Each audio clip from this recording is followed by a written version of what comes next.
Në kuadër të kësaj analize për të cilën besoj që kemi nevojë, për mendimin tim, ekzistojnë 3 keqkuptime që kërkojnë reflektim për kitazime fen dhe vepra e mirë, feja dhe të vepruarit mirë. Numër 1. Ne e ngatrojmë adhurimin me veprat e mira. Ose thënë ma thjesht, ne mundohemi me zavencu konceptin e veprave të mira me adhurime. Pra, ne ndonjëherë nuk bojmë asgjë në shoqni, nuk kemi kurfar kontributi të veprave të mira në shoqni, por këtë mungesë të veprave të mira mundohemi me kompenzu ose me zavencu me adhurime. Adhurimet janë çështje për ty. Funditës, adhurimet janë çështje që të avancojnë ty, por ti akoma nuk ka arrit të jesh i dobishëm për rrethin dhe shoqninë ku jeton. Besoj që e keni vrejt. Shumë njerëz, si të përmendet punët e mira, aty në ju shkon mendja të falurit, të agjerimi, thjesht të bota e ritualeve. Sa herë të kemi net të mëdha, sa herë të kemi, domethënë, evente të natyrës fetare, zakonisht i nxisim njerëzit punojnë mirë. Por çka synojmë me fjalën punë e mirë, kryesisht domethënë e akceptojmë botën e ritualeve që është korrekt, por nuk është e tëra dhe nuk guxojmë të përkufizohemi vetëm në botën e ritualeve. Adhurimi pra është mjet për ta zbutur egoizmin, për ta qelë derën drejt sjelljes së mirë, drejt ndihmës, drejtësisë dhe ndërtimit të shoqnisë. Nëse nuk e kuptojmë kësaj, çka na ndodh? Na ndodh kemi njerëz fetar, shoqnit prapambetun. Isha dashur me argumentu këtë qasje me një varg kuranor, me një ajet kuranor në surën Hajj, ajeti 77. O ju që besuat, faleni namazin me ruku dhe sejdë, dhe vetëm Zotin tuaj adhurojeni. Bëni punë të mira, pra dobishme, se do të gjeni shpëtimin. Analizoni pak qëtë ajet, që ky ajet, domethënë, po e ndan për një moment konceptin e adhurimit, po na kërkon adhurim, mirë po, nuk po lën me kuptu që adhurimi është vepra e mirë, masnaj po thotë dhe bëni mirë, domethënë, pendan adhurimin për kushtimin tonë ndaj Zotit, dhe mrapa po thotë nuk është krejt kjo vepra e mirë, pastaj po thotë bëni mirë, vazhdoni të bëni mirë. Pra, çlirohuni nga egoja nëpërmjet adhurimit dhe vazhdoni të bëni mirë. Domethënë, nuk pe përthekon ose nuk pe kufizon punën e mirë vetëm në rituale. Pra, vepër e mirë në të vërtetë është çdo veprim që fuqizon dhe përparon shoqninë. A besoni që ky kuptim i veprës së mirë është theksuar nga një dietar i madh, sepse këtynëherë njerëzit goxha thellë e kanë kuptu filozofinë e veprës mirë. Abdullah ibn Mubarak, në njërën prej letrave të tij që ja dërgon Fudail ibn Iyad, Abdullah ibn Mubarak ka qenë vit frontit, ka punu natë ditë me siguru vendin, e Fudail ibn Iyad ka qenë imam në Qabe. E ky Abdullah ibn Mubaraku ja ka qenë një letër prej frontit, ja ka qenë një letër imamit të xhamia, të Qabja, që zakonisht i thuhet imami 2 xhamive të shejta. Dhe i ka thonë: o imami 2 xhamive, nëse do të na shihje neve, do të kuptoje se adhurimi yt është sikur lojë. Sikur të na kishe pati neve, çfarë po bëjmë ne atje, adhurimi yt të Qabja tuk i zhdok lojë. Nuk është e njëjtë të lash faqet me lot, sikur ti lash ato mollzat, domethënë faqet e tua me gjakun e luftës. Është një letër e gjatë, po në thelb po tregon se në rregull është ti je imami i haremit, je ty i bë ritualet, je ty shërby njerëzve, pa diskutim, por mos harro, ka njerëz sikur ti që janë duke i shërby shoqnisë, e ka si që janë duke nejtë në për spitale, në për shkolla, e nana, e bija, të cilët natë ditë i shërbejnë njerëzve. Këta njerëz, domethënë, janë duke i ofru shoqnisë vepra të mira, as siç e tham fillim, Allahu krijoi vdekjen dhe jetën që t'ju sprovoj kush nga ju është më vepër miri. Madje jo veç vepër mirë, më vepër miri, ai që bën punën më të mirë. Që kjo është problemi i parë. Pra, nuk është korrekt, nuk është e saktë që të mundohemi ta zaventësojmë veprën e mirë me adhurime. Pra, kur ne nuk kemi diçka për veprave të mira përballë shoqënisë dhe këtë mungesë mundohemi me zaventësu me rituale. Pa dasht me zhvlerësu ose me nënvlerësu ritualin, sepse ai është përkushtim ndaj Zotit dhe ka madhështinë e vet. Mirë po, qëllimi është që ky përkushtim ndaj Zotit të fisnikroj ty, që pastaj ti t'jesh i dobishëm për vendin ku jeton. Problemi i dytë është kultura e përçmimit të kësaj bote. Ideja që zakonisht njerëzit kur flasin për besimin, për fen, ta krijojnë përshtypjen që me qenë fetar është mos me tani për asnjë gjë të kësaj bote. Se, domethënë, kjo botë s'ka asnjë lloj vlere.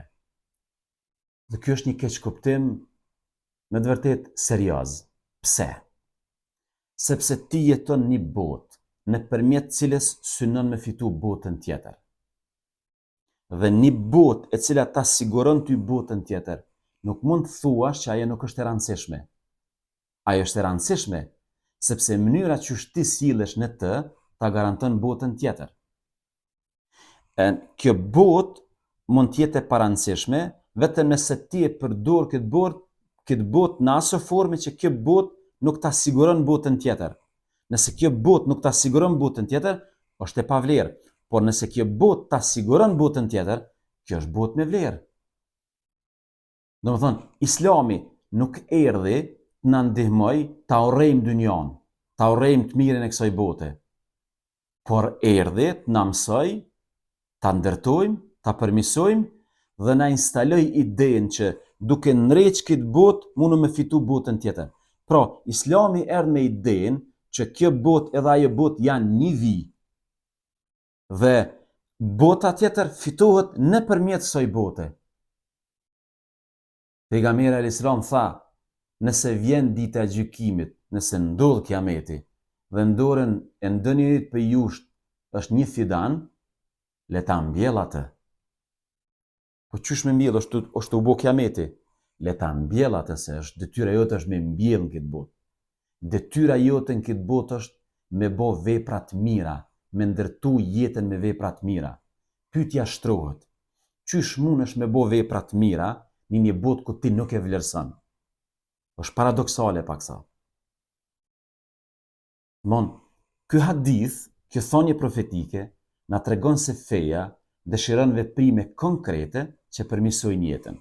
Problemi i tretë është humbja e ndjesisë së prioriteteve.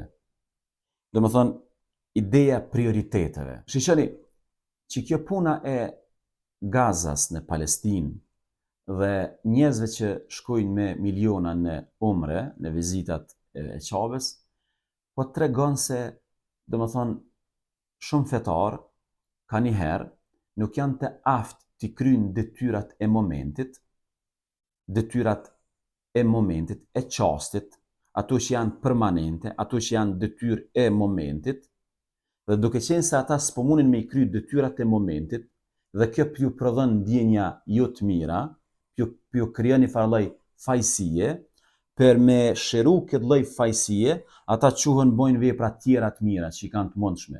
Dhe me këto vepra tjera të mira, mundohen thjesht me mbush këtë vakumin ose këtë fajësinë e mungesës se veprave të mira të momentit. Veprat e mira jo gjithmonë kanë të njëjtën vlerë, sepse vlera e veprave të mira është ndërlidhur mosh me momentin.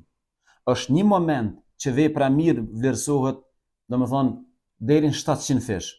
E njëjta vepër, kur nuk e ka momentin, nuk vlerësohet si e tillë. Prioritetet bazohen në bazë të dobive dhe nevojave të njerëzve. Prandaj ka thonë pejgamberi alayhis salam, njeriu më i dashur tek Allahu është ai që është më i dobishëm për tjerët, është më i dobishëm për njerëzit që e rrethojnë. Me një fjalë, njeriu i mirë është ai që i beson Zotit Madhreshëm, e adhuron Allahun e Madhreshëm. Ky besim ky adhurim, kjo fetari, i ndihmon atij që të jetë më i mirë, në kuptimin që t'ju ndihmoj njerëzve, t'i mbroj njerëzit, e mëson të jetë më i kujdesshëm, thjesht feja, besimi, adhurimi e mëson njeriu t'ja shet dikush hajrin, siç themi në gjuhën e thjeshtë. Pra, nëse ty ta shet dikush hajrin, ti je një fetari, domethënë të rregullt. Nëse ty nuk ta sheh hajrin askush, ti nuk je një fetari të rregullt, sepse nëse ne të gjithë bëhemi sikur ti, i bën që ne kemi një vend ose një shoqni plot njerëz vetar, kërkush nuk ja sheh hajrin.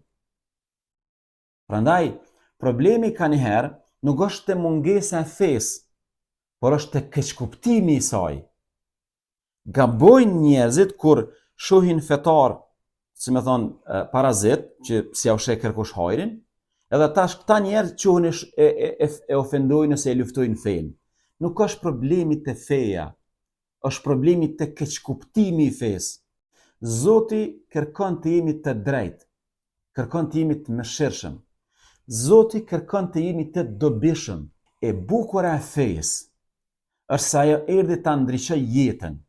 Dhe këtë ndriçim të jetës e bën duke ndriçuar njeriu.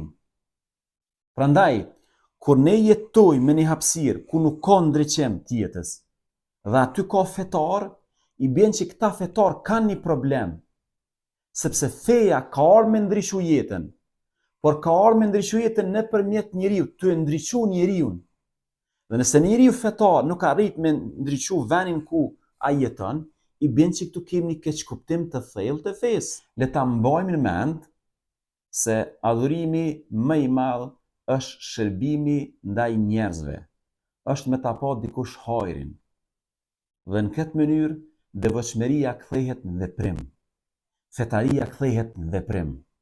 Veprat bëhen pasqyrë fesë. Dhe kur veprat bëhen pasqyrë fesë, atëherë shoqënia ecë përpara, atëherë kemi progres, atëherë kemi zhvillim. Atëherë ne e arsytojmë lidhjen tonë me Zotin. Atëherë ne e paraqesim formën më të mirë Zotin para të tjerëve. Atëherë ne ju tregojmë njerëzve që Zoti i Madhreshëm na ka dhënë thënë me rregullu jetën. Por parimisht ose si mënyrë parsore, feja ka ardhur mas pari me rregullu ose me ndriçu njeriu.